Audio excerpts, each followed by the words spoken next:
single day, I'm gonna make something great. That's my way. Every single day, I'm gonna make something great. That's my way. Hey there, Cerise here. Thank you so much for joining me. Welcome to Storytime from Sosua Shores. Guys, this story was given to me from a gringa, well, a foreigner, and she's been living here for many years. Let's do the backdrop on her.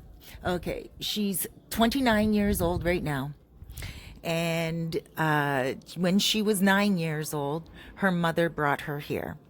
When she was 6 years old, her mother came here on vacation with her aunt, and the two women were here, and her mother met a Dominican man. Now, the Dominican man was one who he had businesses here, and he would take care of a lot of foreigners and make sure that they were happy. So he was like a property management type of guy. He had no interest at all in moving to Canada, where these people are from. Let's give her a name. Let's call her Samantha. So Samantha came from Canada, and she was, just raised here, because what happened was her stepdad, her Dominican stepdad, didn't want to go to Canada, and so her mother moved here. Her mother was able to help him with his work, and the two of them started a management company, a property management company, and they started to do pretty well, all in Cabarete and also here in Bate. And they were doing very, very well. And so now Samantha, she was raised from the time, like I said, she was here from when she was 9 years old. So her mother was with the guy for 3 years. Samantha would come back and forth for visits. She spoke perfect Spanish by the time she moved here when she was 9 years old. And that was it. She loved it here. And her mother came and everything. Now, what happened one day, very sad situation. Her stepdad was on a motorbike and he got hit by a truck. This happens very, very often here when it comes to the motorbikes. A lot of people die from them. That's why we always have to remember to wear our helmets. And so he died. And when he died, her mother could not bear to live here any longer. So her mother packed up and was on her way back to Canada. And Samantha refused to leave. At this point, Samantha was 25 years old. So she was already helping with the business, and she was already doing a lot of work with her stepdad, and he was teaching her the ropes. When he died, she took over his position, and that's what she stayed to do. She told her mom, no, I'm not going back with you. I'm 25 years old now. I'm going to stay here and make my way. And she said there's nothing in Canada for her. She doesn't even have any friends in Canada. It's not like she was an adult when she left Canada. She was a kid. This is her home now. So her mom said to her, okay, well, all right, you made your decision. And the mother left. The mother is in Canada. So Samantha was doing it all on her own. She doesn't have any children. And quickly after her mom left, Samantha met a guy. Now, this guy she met was abusive, very abusive. He would hit her. He would take her money. He was from the streets. He was raised in the streets, and he didn't really have an education. He was what her stepfather always told her to stay away from. He just didn't really. He didn't want to get his driver's license. He didn't want to get a passport. He didn't want to get a job. He didn't want to get a bank account. She wanted him to do these things. She was willing to help him. And she said to him, let's go to Puerto Plata. Let's get your name in like on a passport. And one day when I go to Canada to visit my mom, you can come. And he just didn't want to. He was like, no, that's just a dream. I don't want to go to Canada. What are you going to do when you take me to Canada? Kill me? Ha, ha, ha. And he's always like acting like that. And she was like, she would get frustrated with his responses, but she really loved him. She told me that she really did love him, and she didn't care if he had no money. She didn't care if he had no car. She didn't care if he had no bank account. She wanted him to have those things so he could better his life with her, just in case one day she did want to go to Canada. She knew one day she would have to go because her mom is now, in Canada living out the rest of her life. Her mom refuses to even come here and visit. Her stepdad died 4 years ago, and the mom still hasn't come back.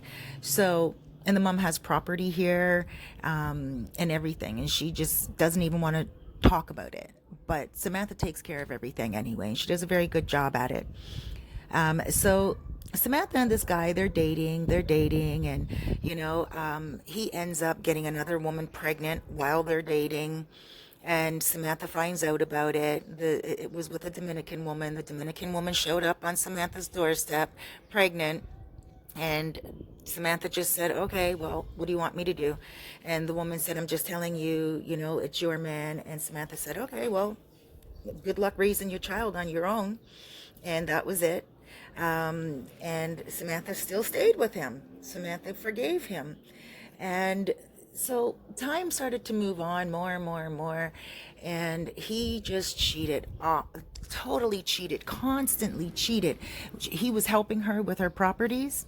And the properties that she managed for other people and also for her mom and everything, it was for all foreigners. He started to have sex with some of the customers, like the foreigners that were coming and renting apartments. And he ended up just sleeping with everyone. It didn't matter what their age was. He was a real sanky panky. And she couldn't stomach it any longer. And she also couldn't get rid of him. She was so attached to him that she felt she was weak. The old story, you don't love them any longer, but you can't let them go type of thing. Well, that was pretty much the story. So she finally gathered up enough strength to leave him. One day she woke up and she felt like her stepfather came to her and said, "Leave this man now." So she did. She got up, all his stuff that was in her apartment, she packed it up and she got rid of it, everything. And she told him she didn't want to have anything to do with him and that he couldn't stay in any of her properties any longer and that he would have to go stay with his brother. And he did. He was like, "Okay, you're going to regret this one day." And he went to his brother's. Now, she started to miss him a lot, but she didn't call him back. She was successful at leaving him until one day she met another man. When she met this other man, he was from Haiti, and he was a dude who was a working guy, just kind of like a younger man, getting his thing done in life, trying to work hard to make a living. And she became attracted to him for his body only. She said she was not attracted to his mind. She was not attracted to his spirit. She just really loved the way he worked. And every single time he would clean the yards and on her property, she just would watch him. His body turned her on.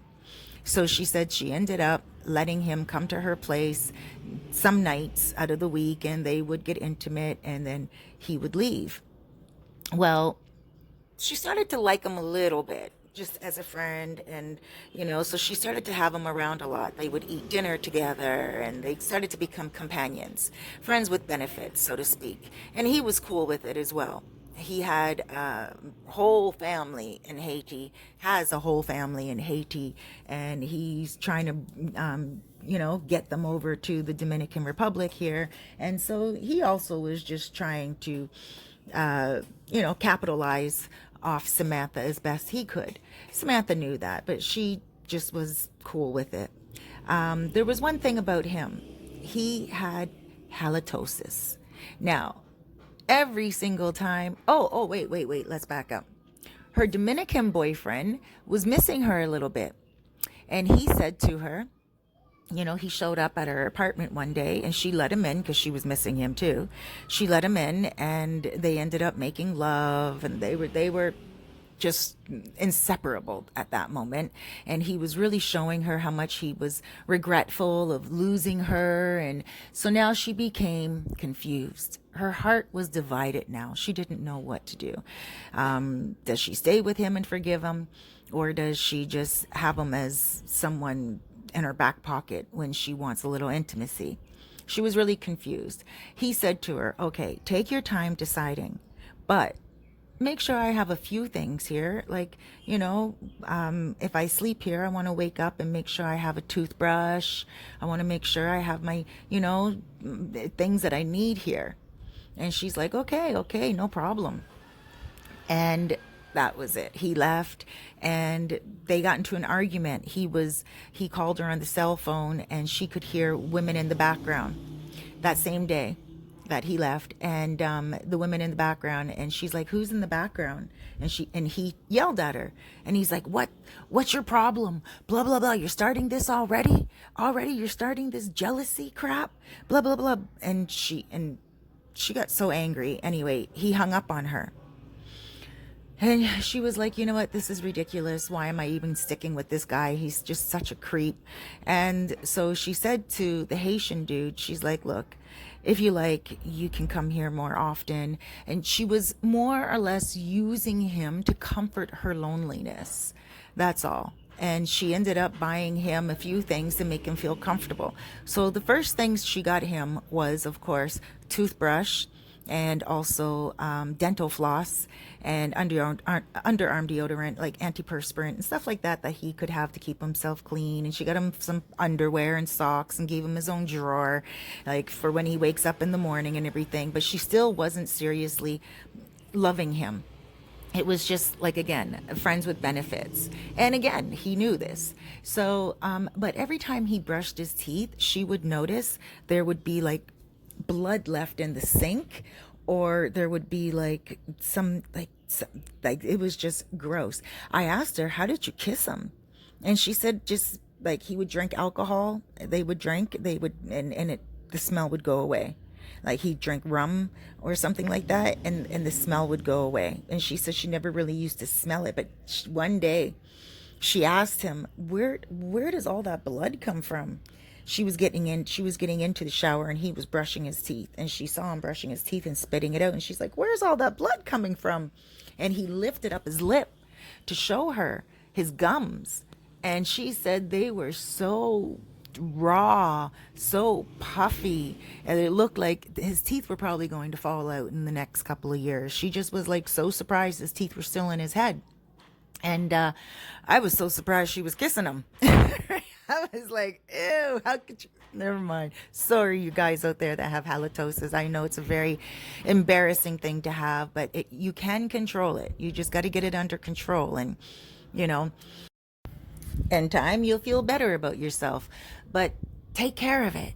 This guy just didn't know how to take care of it. I would assume that he didn't have a doctor here because obviously he was here illegal and stuff like that, right? Or not obviously he was here illegal, but he was here illegally, she said.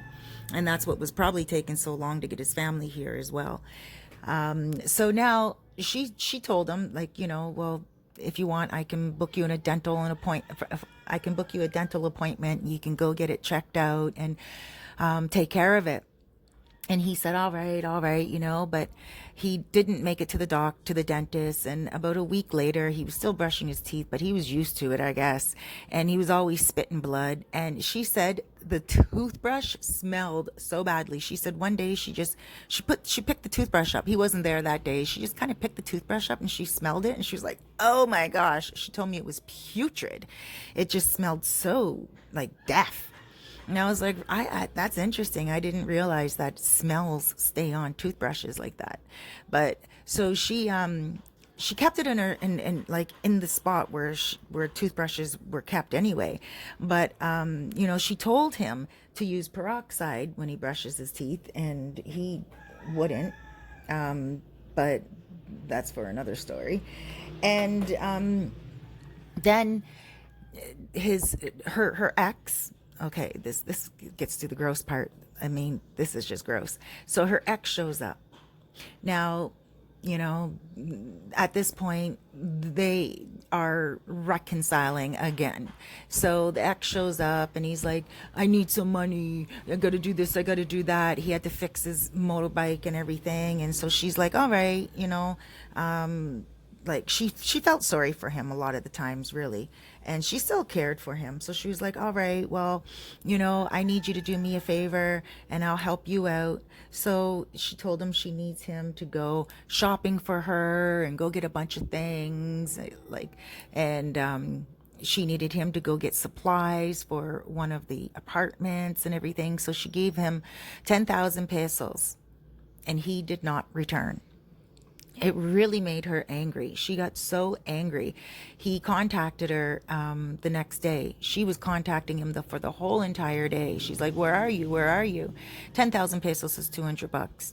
And she's like, where are you? Where are you? And he wouldn't get back to her. The next day he contacted her and he had a hangover. And apparently he's also a user of heavy drugs. So, he was like, that you owe that money to me for all the times that I was working for you and you didn't pay me, blah, blah, blah. And she paid him money. She always gave him really good money. She took him out to restaurants and she treated him so well all the time. She showed me pictures. She sent me so many pictures of the two of them, like eating at restaurants. She took them all over the island, from the east to the west to the south to the north coast. Like, she just took them everywhere. She took him to a lot of hotels, and he lived a very good life with her. He did. He had a pool in the apartments that she was always in. He had absolutely no complaints, but he just treated her really badly. Your average, original Sankey Panky type of thing. So he contacted her a couple of weeks after that, and he told her he missed her again. And of course, she got weak. Well, he showed up, and when he showed up with a bottle of wine. First time he ever bought her anything. He never bought her anything before that. Nothing. But of course, he clearly bought her that out of her own money, or he probably asked if he could get it on credit and knew that he was going to get money out of her and then he could go pay it afterwards, so that's exactly what he did. He brought her a bottle of wine. They started to kind of just chill out and relax and enjoy each other's company. Well, the next morning, he ended up staying the night. The next morning, he went to take a shower and he looked and he's like, oh, you got me a toothbrush. And she's like, huh? And he's like, yeah, you got me a toothbrush. And he walks out of the bathroom with toothpaste on the toothbrush, and he put the toothbrush in his mouth. You know whose toothbrush that was? Her other guy. Halitosis. Yes, that's exactly whose toothbrush that was. And and that boyfriend started to brush his teeth with that toothbrush, and she was like, ah. And he was standing right in front of her, just brushing away. And she was like, and she wanted to say something to him, but she couldn't. I mean, what was she supposed to say? Oh, that toothbrush belongs to another dude? She couldn't. So she had to watch him brush his teeth with the bloody, nasty, germaphobe, not germaphobe, but germ-tastic toothbrush. And he was brushing his teeth, and he was all slathering up his teeth, lathering it with all kinds of toothpaste, and and she said that after he brushed his teeth and everything, he didn't even notice anything. He didn't notice any difference. He didn't even smell the toothbrush. Obviously, he didn't smell the toothbrush because he put toothpaste on it first and then popped it right in his mouth. So he didn't purposely pick it up and smell it. And the toothbrush was still probably looking relatively new because the other guy wasn't using it every night. He was using it when he was there. And I mean, she told me she never rinsed out the toothbrush. She just didn't even want to touch it. That's probably why it was there still, right? And so, yeah, the guy, he just brushed his teeth with it, and she didn't know what to do. She didn't know what to say, but she was worried about it. But I did a little research, and halitosis is not contagious. Lucky for the dude, but it's a sad situation, you know. I mean, who wants to brush their teeth with a toothbrush that someone else brushed their teeth with? Period. But imagine the person that brushed their teeth prior to that, their gums are all like really. She showed me a picture of this guy's gums, and I've never seen anything like that before. He even had canker sores going across his gums at the very top by the lips. She took a picture of it so she could send it to the dentist for him via WhatsApp, because she had a dentist, and she told him, here, let me take a picture of your mouth so I can send it to the dentist. And that's why she had pictures of his gums. That's what she sent to me, and I never ever seen anything like that, only in YouTube videos where you see worms coming out of the gums because they're so infected and stuff like that in like third world countries, you know. Yeah, and she told me that he was missing a couple of teeth at the back, and his mouth always stunk up there as well, like in the back of his mouth. And she said she doesn't even know why she was still kissing him and why she was still with him. She felt so vulnerable. And this is a woman who runs a lot of hotels here and stuff of that nature. If you were to look at her, she's 29 now. If you were to look at her, you would think she's a foreigner, clean, cool, down to earth, sweet girl, you know. But you would never ever guess that she would lay down and knock boots with something nasty that looks like it's just, oof. The guy looked dirty too. Okay, like the photos that she showed me of him, he looked dirty. He seemed like he was down and out on his luck, which is okay. I mean, obviously, a lot of people are in the world, but he looked like he wasn't trying to clean himself. He looked like he was just like in a funk, work all day and, you know, fall asleep sweaty and not shower. He looked like that type of dude. And she told me he was pretty much that type of dude. The reason why he would shower at her house and, you know, brush his teeth at her house and everything was because he had to, clearly. And I said, well, where did he live? Like, I asked her, like, where did he live? And she said he lived in an abandoned home. He lived like in like a squatter. And that's why I guess he didn't have access to a lot of water to wash or anything. So, you know, and I said to her, like, ugh, like, you know, but she said she wasn't about to give him a free apartment, and she wasn't about to move him in with her, and she wasn't about to pay for his rent. He was her employee, so she would pay him a fair price, as much as she would pay for any illegal worker. But, you know, she said that she just wasn't into him that much. She said that the intimacy was good, and that was it. She said that his body was perfect, and she loved his body on hers, but that was it. And yeah, the other guy, the one that she was with for a couple of years, 3 years in total. Well, about it would be 4 years. She said now it would be 4 years, but he was not someone that was that she was physically attracted to, but she was attracted to his character at first, how tough he was and how cool he was and how down to earth he was and all that stuff, right? She said, but after a while she started to get turned off.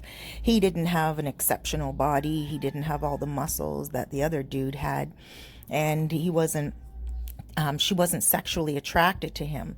She was more mentally attracted to him and emotionally attracted to him. So that was something that she had to get past. Once she saw him brush his teeth with that toothbrush, it helped her, she said. She said it weakened him in her eyes. It made him seem so vulnerable and so stupid. And, you know, she just felt like he deserved to brush his teeth with that other guy's toothbrush. And she never did tell him at all. Now they're totally broken up because he took more money from her and he took off again. But now they're totally broken up. She's not even speaking to him at all. At all. But she still has a sweet revenge within her where she's like, yep, you used the halitosis toothbrush. And she feels like she finally got her revenge on him. Even though, again, excuse me, halitosis is not contagious.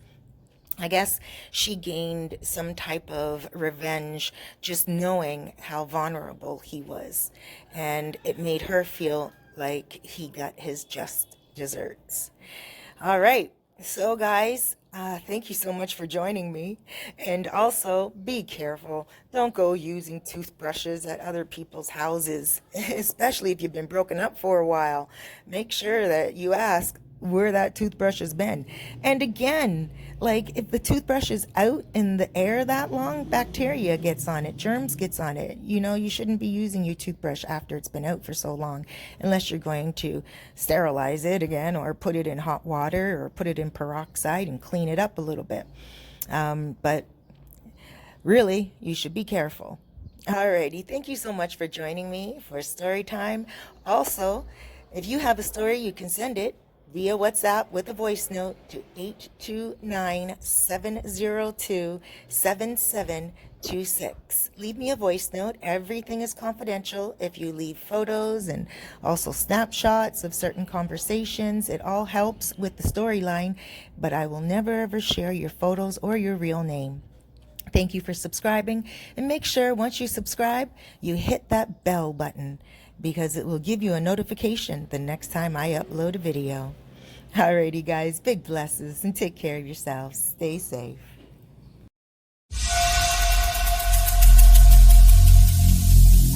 Every single day